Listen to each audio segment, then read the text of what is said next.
Hello, everybody. Welcome to the Late Night Crunch. It's been a while, but we can address that later. Borderlands 4 was given a gameplay deep dive yesterday. It was about 20 minutes long, hosted by PlayStation.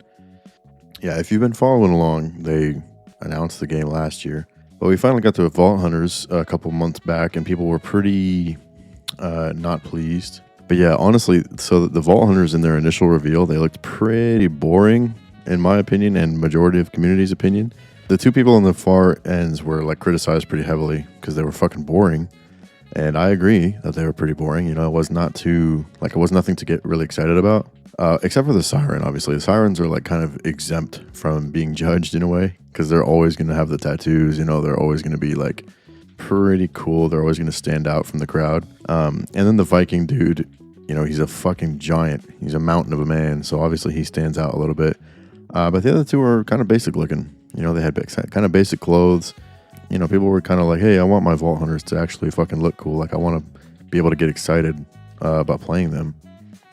And so this trailer, I don't know if they changed the designs or if they just changed the outfits, but they look way fucking cooler, bro. Especially the assassin guy. He looks way cooler. He got the mask on.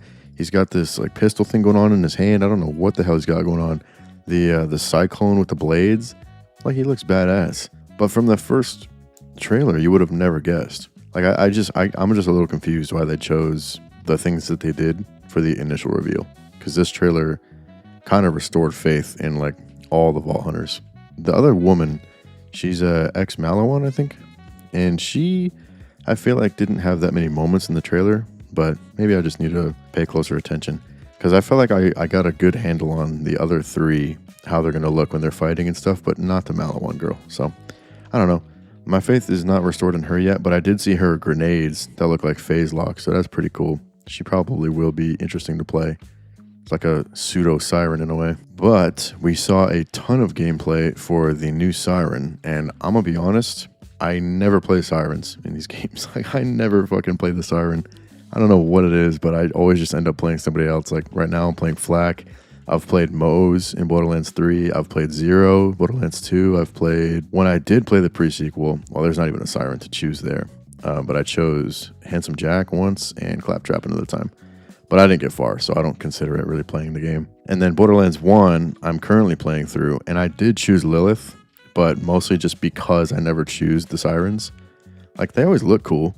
You know, they always look really cool, and in my head, they're really fun to play, just based off what I hear, but I've never played them myself, really. All that to say, I have no idea if this Siren will be strong. I have no idea if her abilities seem cool to those who play Sirens. She looks cool to me, but they all look cool to me. Yeah, I don't mean to be like a fence sitter on the Siren. I really don't know. I don't have an opinion. Her wings look cool, but they look oddly material. Like the rest of the Siren wings normally look kind of like made of energy, whereas these ones have a little more of a material look to them. At least that's how I feel about it.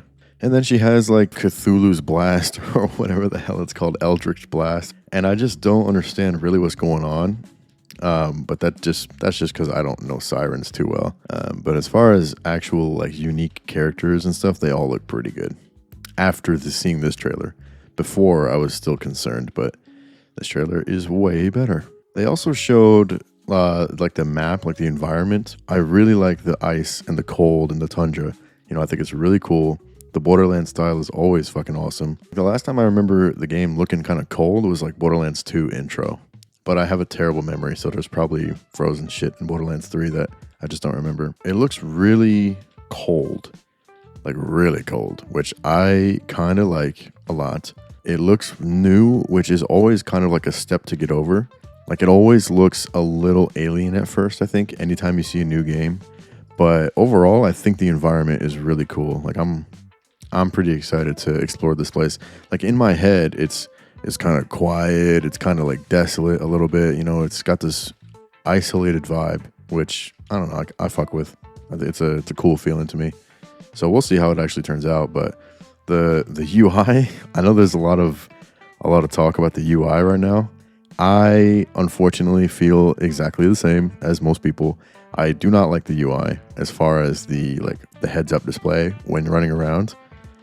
But even the pause menus, like, I haven't heard anybody else mention this specifically, but I just feel like they're fucking dark. Like, I know that they said, Borderlands 4 is going to be a little more grounded, a little darker, I didn't think they meant, like, the menus. Like, am I crazy? It's fucking hard to see, man. It's like, this is where my information is at. This is all my stats, all my numbers, all my info. How come this is the place that's dark? I feel like that's the last place that I would want to make difficult to see. I don't know. Maybe my monitor just sucks, but I've seen it on a few different screens, and it's always just dark, which is weird. But I guess that's a small thing to fix, or a small thing that I can adjust on my end, hopefully. But it is just a little weird. But as far as when you're walking around, like the UI that you're actually looking at, the health and the weapons and all that stuff, not a huge fan. I really, really like the style of all the other games, like where the XP bars in the bottom middle, it's satisfying. I like the giant health and shield bars. They just feel a little more like trivial here. I don't know. I feel like they've always felt kind of integral and very important. Whereas on this UI, they just feel kind of small and unimportant. Like they're just tucked down in the corner down there. You know what I mean? Like they're always in the corner, but I don't know. Maybe they just feel more prominent in the other games. Whereas here they feel very boxed in. Maybe that is just an effect of like how boxy they've gone. Like the whole UI is just very boxy. Like if you look at any of the other games, they have icons and they have numbers and it's all just floating. Like it's not boxed in like that. And I think that's probably what's doing it for me in a bad way. It feels like beta-y. Like it feels early, which I guess technically it is early in a way. They're still working on the game. But I don't think that they would show it at such an early stage. Like it feels like this is what they want it to look like. So I don't know. I'm sure somebody will mod it and fix it, but I've never done Borderlands mods. I have no idea how that works. It's not the worst thing in the world. I will acclimate to it. I will get used to it. I'll be okay. I think it really has to be the boxes, but it's just so dark, man. It's really fucking dark. It just doesn't read as well as it used to. You know what I mean? Like, look here, Borderlands 3. I go to my inventory, hover over anything. First of all, I don't even need to hover over it for you to see the brand. That's really important for me and for most people, I feel like, because you look at the brand and you immediately get some sort of idea as to what the gun is going to behave like. But in Borderlands 4, you can hardly see the brand. You have to hover over the gun and it's like faded behind the gun model. Like it's just not a good place to be. Past the UI though, I think the general, like something that's weird to me right now about the game is that it feels like Destiny. And I know at least one twisty guy whose ears just perked up at the sound of that. I feel like you've told me in the past that Borderlands basically is Destiny, but it's always had its own identity, I feel like. Like, I fucking hate Destiny. I don't know what it is exactly about it, but it just bores the shit out of me, and it always has. Except for like, sometimes we've played a boss fight and that's fun gameplay wise. But as far as anything beyond that, I'm not a Destiny guy, man. I'm just not a Destiny guy. It is what it is. But this trailer, especially with like the way they're describing the open world and the mission structure and all of the interactive things, makes it feel to me, or at least look like Destiny. And that's from a non-Destiny fan's perspective. So if Destiny's totally different, I wouldn't really know. But just from an outsider's perspective, I now feel like they look very similar and they feel similar at a glance. I don't know. I'm on the fence about it. On the one hand, I know that it'll have the Borderlands gameplay, which is, what's always hooked me. And I'm pretty sure, like 80% sure, it'll have the Borderlands humor. So that's also what hooks me to Borderlands. It's definitely more like Destiny than I would have wanted, but I also haven't played it really. And there's always a chance that it is like Destiny, but I still love it. And then it has a side effect of making me want to play regular Destiny. But I don't feel like I've ever seen them in the same category of game. Like, I feel like I've been told by many people that they're so similar. They're looter shooters. They're like farming games. You farm for the loot. You have like builds and all this shit. Like, I guess they're similar on paper maybe, but they have never, ever, ever felt similar to me or looked similar or played similar or whatever. I say played, but obviously, like I said, I don't really play Destiny. You know what I'm saying? And so this one kind of changes that up because it looks a lot different, and it looks a lot closer to that type of game. So, Julian, there you go. You take a look at the trailer. I don't know if you've seen it yet, but you let me know if it looks like Destiny, because it fucking does to me. I mean, I'm obviously really excited to play it. Like, it's new Borderlands. You know, I'm trying to determine if I'm excited because it's new or because of, like, what it is. Like, am I just excited to get more Borderlands, or am I excited because specifically Borderlands 4 looks like a good time? And I'm not entirely sure which way I'm leaning right now, but I think the moment-to-moment gameplay will be really solid. I mean, it always is. They've never really fucked up the gameplay too bad. It's just Borderlands 3 had really cringy villains, and then pre-sequel, from my experience, was just a little empty and a little boring. But I didn't play much of it, so don't fucking lambaste me if that's not too accurate. From what I can tell, there's two different like categories of new movement tech. There's the environmental exploration, which is like set location type of stuff, and then there's, you know, general movement changes that you can pull off at any time. So the grappling and the wall climbing, I'm pretty sure are going to be super static. Like, it's not like you can do it wherever you want. You know, there's going to be very particular walls that look like this metal grate thing going on here, and there's going to be obviously grapple hooks. You can't grapple to whatever you want. So I don't think those are going to really change it too much.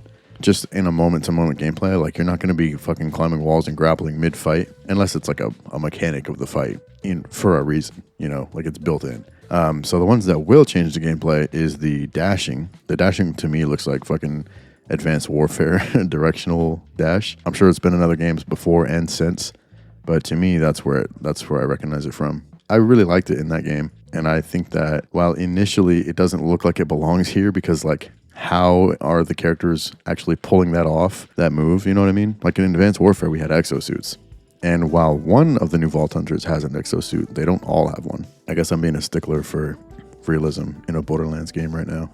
Kind of lame. It does look fun though. And it looks like it's definitely going to make the moment-to-moments pretty chaotic. The hovering, I'm not really sold on right now. I don't quite understand if you can hover and glide, because when he goes up the balloon zipline or whatever, it looks like he's just straight floating out there, like he's straight up, you know, gliding, the way that people are saying. And when he's in a battle, he's kind of just hovering, and it's running down this meter. So does the meter only apply if you're in combat, or are they two different types of movement? That's something that I want to get a handle on.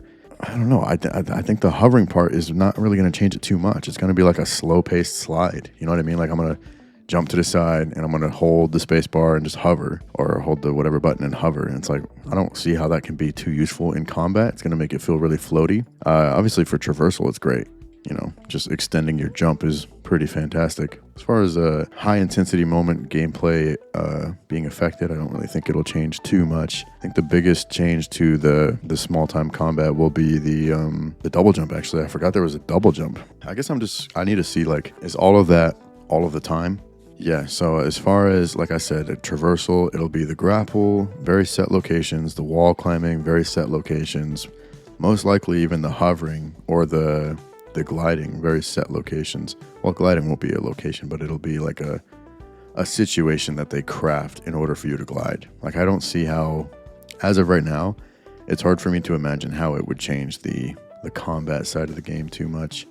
I don't know if I'm getting lost in the weeds or not, but basically what I'm trying to say is I don't think it'll really affect the game too much. I think it's purely additive. You know, when I first saw it, I was kind of put off. I was like, ew, not in my Borderlands. But then I remembered when 3 was getting teased, and when 3 first came out, I was not fucking cool with the sliding. I was like, bro, what the hell is this? Why is this shit like, you know, Call of Duty now? Why can we slide in Borderlands? What the hell is going on? But now, you know, 5, 6, however many years later, it's fucking awesome. Sliding is great. It's a great part of the game. I love having this artifact that makes me slide quick as hell. You know, I feel like I'm just zipping around the place. Like, it feels great. I feel like this is going to be another one of those situations where right now I feel put off about it a little bit. But once I'm actually in it and I'm playing the game, I'm going to realize how fun it is and how well made it is. So I don't really feel like it'll be a huge issue. I feel like it's pretty additive. I don't feel like it really changes too much that I love or, you know, fucks it up in any particular way. It's exciting to get new features that are well made and to have the gameplay refined even further. I feel like Borderlands 3 already had it at such a good level I'm talking about gameplay, not story. Give me, Borderlands 3 does deserve praise sometimes. It's okay. It's going to be okay. You're going to be okay. Borderlands 3 is good. It just has cringy villains. Can we all accept that? Thank you. I just took a minute out of the video to literally re-consume the content because it is quite exciting. And my opinion is changing minute to minute. I am excited. I'm very excited. That's the end of the Borderlands section. Anybody who came here to just listen to me yap about it, you feel free to take off. I'm going to talk about, in a minute, I'm going to talk about where I've been, and I'm going to talk about my first introduction to the Borderlands series. So if you don't care to hear that, feel free to head out. I'm just going to be yapping, and it won't be Borderlands 4 related. So anyways, my first interaction with Borderlands was when I was in elementary school, I think. I went over to my buddy's house for his birthday party, and he had Borderlands 1. We played it for 20 minutes in my memory, and I have no idea what the fuck happened or what went on. I have vague... I remember a little bit what the game looked like and felt like, but it wasn't really much of a memory. So first time I really played one was Borderlands 2 when I was in middle school. Yes, I played Borderlands 2 on my school laptop, but I played it really casually. I didn't look into the lore. I didn't really know what was going on. I just sort of thought it was fun and cool, and it was something to distract myself from schoolwork. So a lot of the times I played Zero, and the same kid that, for lack of a better term, distributed the game to everybody also gave us an inventory editor.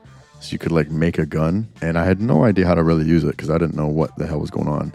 But you could customize the parts from each company, make a barrel from Hyperion, kind of how the new guns are going to work in Borderlands 4. But I didn't know what the fuck was going on, so I really just spent my time fighting, farming loot. I didn't know what farming even really was. I was really not a huge gamer as a kid because I just didn't have that many games to play. I didn't have access to it, and I think I beat it. I remember fighting the bunker. I remember him turning into the bunker, and it's oh, it's not a place, it's a fucking enemy. I remember all that shit, but I don't remember the end of the game. I don't remember killing Handsome Jack. I don't recall that. So I think I must have quit at some point. But from then on, I considered myself a Borderlands fan. And then when 3 was getting teased, by the way, I totally skipped on pre-sequel. Didn't know it was being marketed, didn't know it came out until a year or two after. Went back, tried to play it, didn't like it. So very minimal exposure to pre-sequel. I played 3 when it came out with my brother. I actually streamed some of it when it came out on Xbox. And I went back the other day and rewatched some of those streams, and it is kind of rough. But we had fun. But I had this fake fucking stolen valor. I was acting like I was a huge fan. Oh no, they killed Maya, Spoiler warning, if you don't know, Maya is dead by now. I kind of tried to piece it together, but I didn't really know what was going on. I just play these games because it's fun. The gameplay is really fun. I didn't know any of the story until a couple of weeks ago, really, when I started spamming lore videos on YouTube, while I was working. And it's pretty fucking interesting. It's kind of recontextualized all of the games for me and made them far more interesting when they were already pretty interesting. So I've dived pretty deep into it in the last few weeks, and it's made me really excited for 4, and it's also made me reappreciate 3. I was pretty strongly opinionated that it was a trash game, but I think I just didn't like the story, and the villains were super cringy. The gameplay wasn't enough to save me from that. Yeah, I didn't beat Borderlands 3 on stream, unfortunately, but I did beat it a few years later. I got it on PC at a pretty steep discount, I think. I got all the DLC and everything, and I did play through the whole thing with this character that I'm playing in this footage. Played Moe's, I think, on Xbox, and I have a Moe's character here as well. I don't know where she came from, but regardless, the point is, all these lore videos have been making me sort of reappreciate what these games did. That sounds pretentious as fuck. I just appreciate the story more because I wasn't able to really follow along before because I'm just so small-minded, I think. I really think I'm just kind of small-minded. It's so hard to pay attention when I'm playing games to the story. I just love the gameplay. So 3 was kind of just more of that, where I was loving the gameplay, but I was not really following. So I didn't appreciate what was happening. It does suck a little bit. It's very far from the best written Borderlands game. There's no lying about that. This shit is rough. But it has a good story that it wanted to tell if you watch all the lore videos. At least that's my current impression. The problem was the fucking direction they chose for the villains is just terrible. But if you actually look into it, they have good motivations to do the things that they do. Besides the cult, That shit's just cringe. I'm going to yap about lore a little bit. By the way, this is going to be like a long video, so sit tight. Hope you're driving or something or doing something boring. But the twins, the Calypso twins, were born to Typhon DeLeon, the guy who found the first vault in universe. I don't know why I said in universe, like there's somebody in real life who's found a real life vault. But whatever. He and his woman at the time found the vault on Necrotafea, which is the Iridian's homeworld. They went in the vault, they killed the vault monster, and then they decided to procreate inside the vault. And without going too much into detail, one of the OG Sirens was in that vault.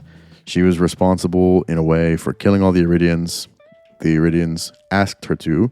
She's not a villain, but she chose to die in that vault to prevent her powers from passing on, because she had the leech powers and she knew that they were crazy strong and they shouldn't be in the hands of bad people. So anyways, however many years later, Typhon finds the vault, he opens it, they have kids, and the kids happen to inherit the powers because they were, well, I don't think it's because they were conceived in the vault, but I think it's because they were probably the nearest like souls to it or whatever. Like, I don't think that it's specifically because they were made in the vault. But anyways, the kids end up inheriting the leech powers. Tyreen inherited the powers. Troy just happened to be fucking attached to her. They were conjoined twins. You know, that's why he has that metal arm. It's because they had to cut his fucking arm off to get him off of his sister. You know, not in some like awful horrific way, but just, well, maybe it was horrific.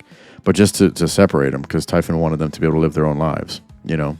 So Troy is actually really interesting as a Siren, because the reason he needs to take Tyreen's power is he's like a fake Siren. He has Siren powers because he was attached to her, but he doesn't have like the Siren spirit in him or whatever, so he's not able to sustain his own life. You know what I mean? Like, that's why he has to get power from her, because his Siren powers are not self-sustaining. Whereas every other Siren, you know, they're female. That's like the divine law that they have to be female. Their Siren powers chose them. You know what I mean? Like, they live because the power chose them. Troy just kind of bit off a little bit of Tyreen's powers, and so he does not survive on his own. And to me, that's super interesting. Like, bro, he's like a constantly dying Siren. I don't know who made the decision, but portraying them as cringy Twitch stars was terrible, because this dude actually has a good backstory. So does Tyreen, by the way. Troy is just a little more interesting because he's constantly in a state of death, I think. Anyways, like, they had great potential, and they had great reasons for wanting to hunt the vaults. You know, their father kept them sheltered the whole life in order to keep them away from people, because he knew that them being Sirens would make them a target for everybody in the galaxy. So, like, it all makes sense. Like, you can follow the motivations really easily, I feel like. You can follow why they act the way they do. They act arrogant, you know, because they feel they're entitled to the vaults. Their father found the first one. They both just so happen to be born as essentially gods. Like, it's not hard to imagine why they're so arrogant. I just wish that they were not portrayed as cringy idiots.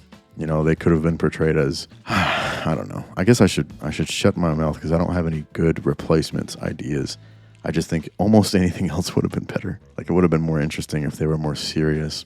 I don't want the game to be depressing. I just want them to be more accurate, I feel like, to somebody who came from that kind of background. You know what I mean? But anyways, yeah, the story of 3 is good, but the portrayal of it, the actual writing and everything, and the way that they chose to tell that story is not so good. Especially when they kill Maya in such a dumb way. It's okay to kill old characters if it's well made, like if it's earned, you know what I mean? Whatever, we don't need to dive into Ava and Maya and all that shit. Yeah, and then pre-sequel, you know, the origins of Handsome Jack. I knew that that's what the game was about before, just based on like the smaller stuff that I've seen, like no big lore videos, but you know, just you pick up. It's not hard to figure out, and it's definitely not a secret, so it's really easy to find out what pre-sequel's about. But it wasn't enough still to make me want to play it. But now I find myself actually wanting to experience it, because true fans of the pre-sequel have started to make themselves known, and they say that, hey guys, it's actually a really good game. You should probably stop hating it, especially if you don't play it and don't give it a chance. And that makes a lot of sense to me. So I would like to try the pre-sequel. And I have been making myself play Borderlands 1, because I never played that either. And it's definitely old, but it's fun. It's fun. It's like it's cool to see like the bones of Borderlands in a way. So I don't know, man. I think recently I've just been super addicted to Borderlands. I played Borderlands 3 on this account like a couple of years ago, and I just had it lying dormant. But recently I started picking it up again, and I got Sal to play it with me. That's my best friend, and this has been a super great time.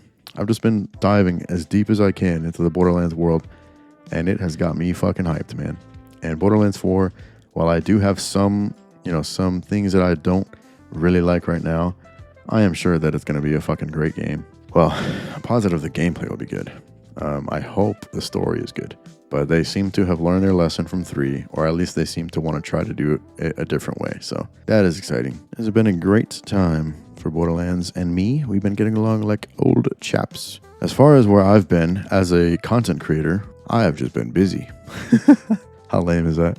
I've been busy changing my fucking life, bro. I'm not going to get into details or nothing, but I'm in a good place these days. Good person by my side. Got a good box that I live in. Doing all right. I've been streaming more lately, trying to take the vicious cycle of thinking out of my pattern. Most of the time I don't do this fucking content creation stuff because I talk myself out of it. That's really the only reason I don't do it, just being real. So trying to do that less, because it's not that fucking serious. It really isn't. I think I'm always super scared to make bad videos, but they're kind of always gonna be bad in some way. You know, like it depends on how you're measuring it. So I think I just need to shut the hell up and make the videos. That's kind of why I'm recording this, because I was thinking about it, and then I watched other people's reactions, and YouTube started recommending me videos with like 20 views, and I was like, bro, this is kind of actually really cool.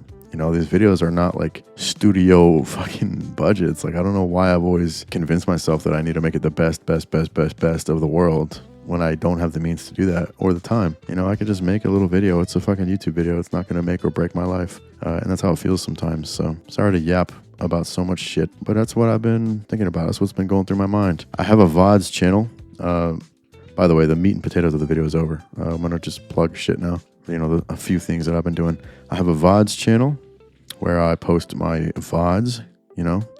That's quite the quiz you probably couldn't figure out. I stream on Twitch at crunchylettuce_. I will put the link on the screen and in the description. And I have been working on making a few videos in my spare time. None of them might ever see the light of day because it is therapeutic to me to just make them. And sometimes I don't want to release them.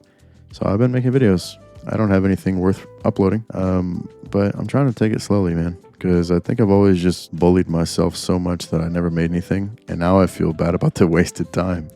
So I'm going to stop wasting time unless I'm recording, in which case I'll waste all the time, as I have just done with your last 40 minutes, and hopefully you see more from me in the future. Hopefully you see some Borderlands from me in the future. I have a small idea that I want to play 1 through 3. I don't know why that was so hard for me to say. 1, 2, pre-sequel, and 3 on Twitch before Borderlands 4 comes out. Maybe the first Tales game, because that's a good one. But I've never fucking liked Telltale games. I don't know if you've gotten this vibe from this video, but I'm a big gameplay guy. And the Telltale games are not gameplay games. They're story games. They're story-heavy games. And I am not a story-heavy gamer. So I don't know. We'll see if I can get through it. But hopefully you see that stuff. Hopefully you enjoyed this. Hopefully I made this. And I will see you later. That's the Late Night Crunch. That's where I've been. That's what I'm excited about. Borderlands 4. Woohoo! It's going to be a good year. I hope. No more bad stuff. It's good times. Good vibes. See ya.